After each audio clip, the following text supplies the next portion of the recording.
On cam, nuclear-like blast rocks South Lebanon after reported IDF strike on Hezbollah positions. Massive explosion triggered at a suspected Hezbollah underground tunnel and weapons storage site. Seismic shockwaves follow reported IDF strike as a huge blast engulfs the target area. Israel flattens 200-meter Hezbollah underground weapons complex in one of its biggest recent strikes. Hundreds of weapons destroyed as Hezbollah accuses Israel of violating the fragile ceasefire agreement. Hezbollah accused Israel of violating the Lebanon ceasefire through a new wave of military strikes across southern Lebanon. The group said it was documenting every alleged Israeli attack and reserved the right to respond in self-defense. The accusations came as the US-Iran Memorandum of Understanding seeks to halt fighting across multiple fronts, including Lebanon. Tehran has linked progress in its negotiations with Washington to a complete end of Israeli military operations inside Lebanon. Israel has intensified operations across southern Lebanon since early March, keeping tensions elevated despite ceasefire efforts.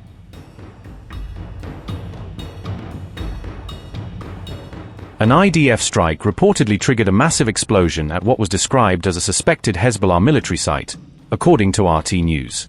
RT said the target was an underground Hezbollah tunnel route believed to have been used for storing weapons and military equipment. The report claimed the explosion destroyed hundreds of stored weapons along with 4 underground launch shafts inside the tunnel complex. RT said the underground facility extended for more than 200 meters and reached a depth of approximately 25 meters below ground. The report said the blast was described as nuclear-like, with seismic monitors reportedly detecting the explosion and the sound being heard inside Israel.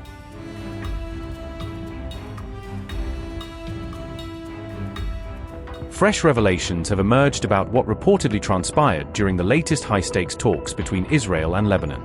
An Axios report published on June 28 revealed that 4 days of intense negotiations took place in Washington, D.C.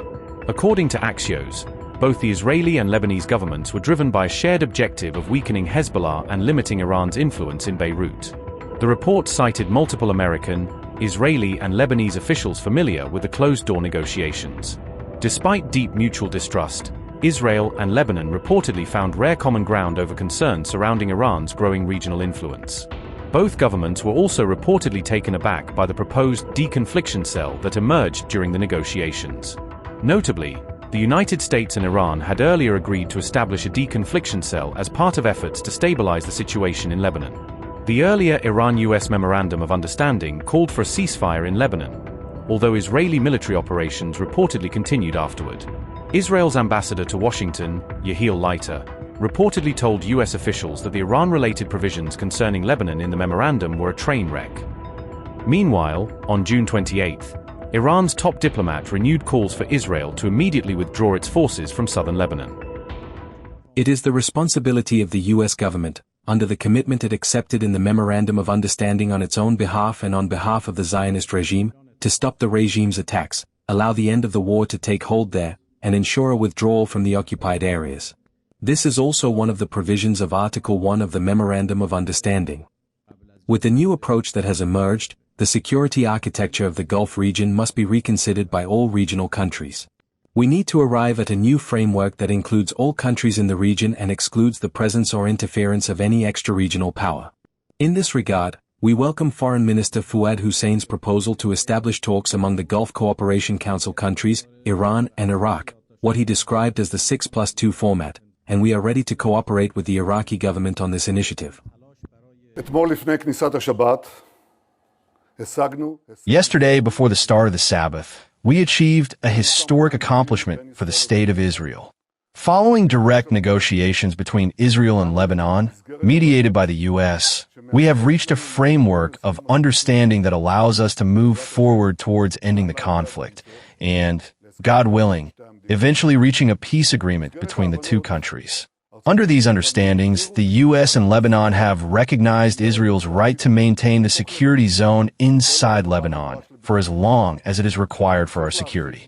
We will continue to hold it until Hezbollah and the rest of the terrorist organizations are disarmed and until no further threat to Israel is posed from Lebanon. This is a massive blow to Iran and Hezbollah. Iran tried to force a withdrawal from southern Lebanon upon us. You heard these demands all the time, and you also heard their disappointment and their criticism of the agreement, both theirs and Hezbollah's. I stood firm on our vital interests and forcefully opposed the notion of forcing a withdrawal upon us. Lebanon, Israel, and the U.S. are essentially saying to Iran, this is none of your business. You have no status here. You have no involvement and no role. Not you, not Hezbollah, and not any terrorist organization. Israel and Lebanon have agreed on 2 adjacent areas near the Yellow Line, recommended by the IDF.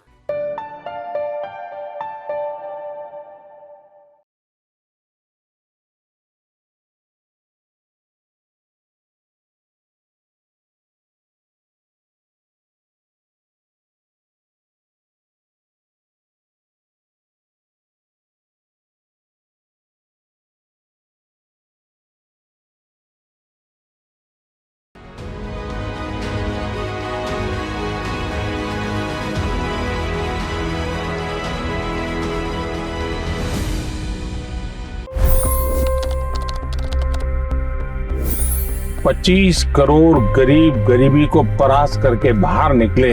For the good of our nation, let's work together and let's truly make America great again.